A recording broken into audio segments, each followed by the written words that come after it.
一架客貨車喺西九龍公路同一架消防車相撞，客貨車司機昏迷送院後不治。事發片段可以見到客貨車高速撞向消防車嘅車尾，事後客貨車停喺公路中間，多個消防員接報到場。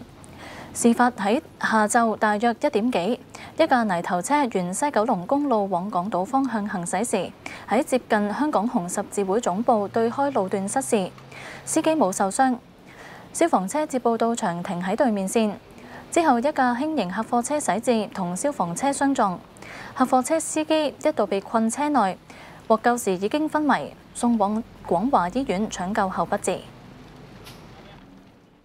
西九龍公路發生嚴重車禍，一架客貨車懷疑收唔切掣，撞向正係處理緊另一宗交通意外嘅消防雲梯車。44歲嘅客貨車司機傷重不治。徐永熙報導。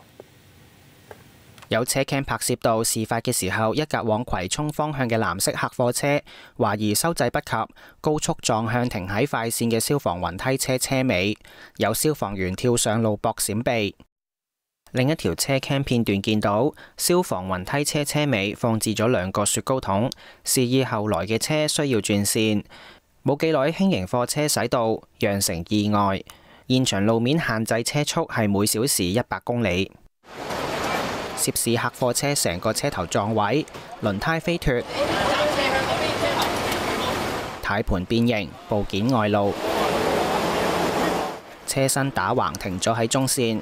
由於衝力猛烈，被撞嘅消防雲梯車車尾亦都嚴重損毀。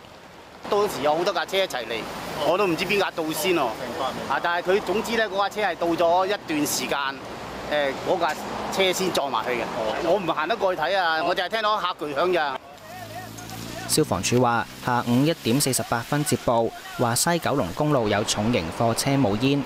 喺處理事件期間，輕型貨車撞向一架正係停泊嘅消防車，司機被困車內。消防處隨即再派出多架消防同埋救護車增援。44歲司機重傷被困，救出送往廣華醫院後證實不治。有家屬到醫院了解情況，案件由西九龍交通特別意外特別調查第1隊跟進。有線新聞徐永熙報導。涉事嘅客貨車司機服務嘅物流平台向死者致哀同埋慰問家屬，話當時司機處理緊一宗訂單，喺保險涵蓋嘅範圍內，提供最高30萬賠償，正係同保險公司跟進。